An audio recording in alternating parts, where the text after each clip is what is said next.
किसी भी जगह की पहचान जो है उसके आर्ट से, उसके कल्चर से होती है। जितनी ज़्यादा आर्ट और कल्चर की जगहें किसी शहर में होंगी उतनी ज़्यादा उनकी शोहरत जो है वो बढ़ती जाएगी, लोग उसे दूर दूर से देखने आएंगे। तो आज हम आपको इसी तरह की एक आर्ट एक्टिविटी यानी आर्ट गैलरी इस्लामाबाद जो वाक़ है F9 पार्क में, उसकी सैर करा रहे हैं जी। अगर आप आर्ट से लगाव रखते हैं और चाहते हैं कि कोई ऐसी जगह जो आपको तस्कीन दे, आप में थोड़ा सा बदलाव आ जाए, आप चाहते हैं कि आप जुड़े रहें आर्ट से, तो ज़रूर देखिए हमारी ये वीडियो जिसका ताल्लुक़ है इस्लामाबाद आर्ट गैलरी से जो वाक़ है F9 पार्क में। तो साथ रहिए, बंधे रहिए हमारे साथ।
इस आर्ट गैलरी में बहुत ही बेहतरीन किस्म के फ़न पारे रखे गए हैं, जिसमें पाकिस्तान के बहुत नामवर जो आर्टिस्ट हैं उनकी पेंटिंग्स को ऑयल पेंट से काम किया गया है, वो रखा हुआ है।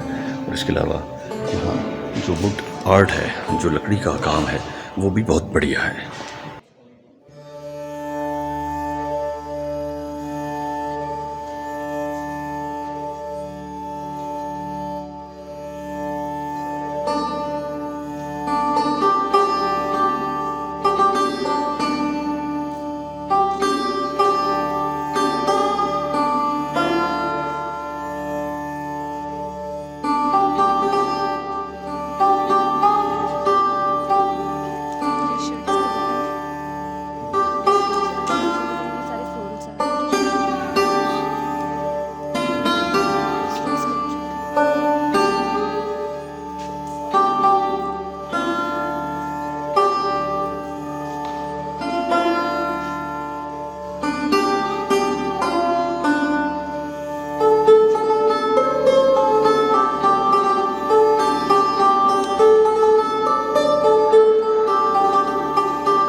इस आर्ट गैलरी में जो इसकी फ्रंट वॉल है, जो मेरे पीछे है, इसमें हमारे जो पाकिस्तान के नामवर आर्टिस्ट हैं जमाल शाह साहब, उनकी पेंटिंग्स को लगाया गया। आप मेरे पीछे देख रहे हैं और बहुत ही बढ़िया काम है, जो किसी भी तारुफ का मोहताज नहीं है।